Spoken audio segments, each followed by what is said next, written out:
The coronation is done, but the royal news never stops. Angela Levin is a royal commentator and, of course, the biographer of the now Queen Camilla and plenty of others in and around the royal family. She joins us now from the UK.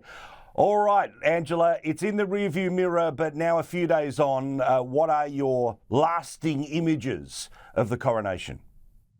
My lasting images are being very human and being accessible and allowing yourself to be emotional. I think you rarely see a king who is emotional, but King Charles was very involved in the whole thing, and you could tell that it was overwhelming for him at some points. I think he is a religious man, and I think the whole way it was done. And of course, when Prince William, now heir to the throne, came up and touched his crown and then kissed him on his left cheek.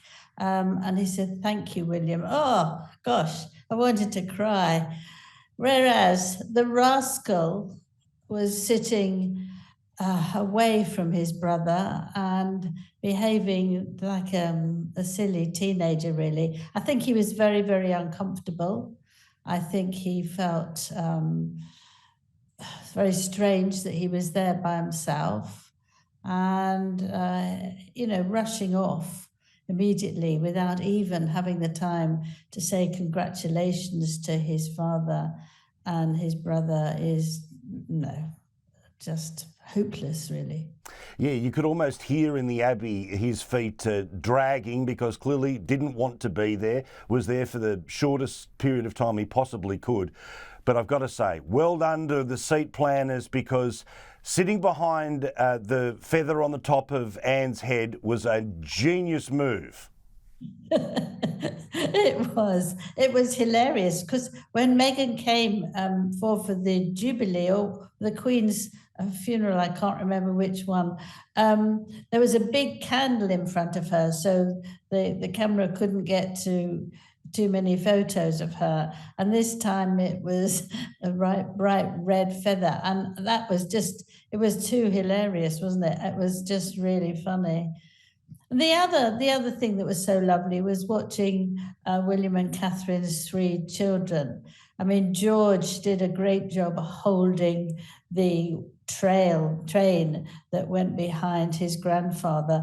And at first he was all quite hunched, and then he suddenly remembered he had to be upright and strong and look sort of soldier-like.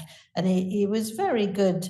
And Charlotte, of course, Princess Charlotte, is absolutely got our eye on everything, telling her brothers what to do, looking like that and sort of saying, move here, do this, and looking stunning as a mini mother, just sort of look about her.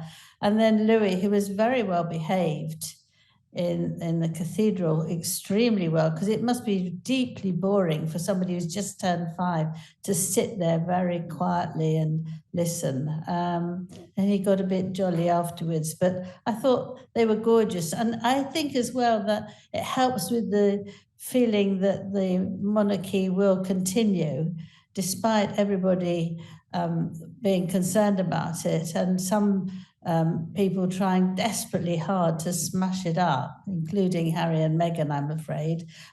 But you see King Charles, and you see a tremendously feeling, hardworking Prince William, and then you see the sweetness of Prince George, and that's enough to see and feel comfortable. Because we in London, we in the UK, we really need a monarchy. We love them. We feel happier with them.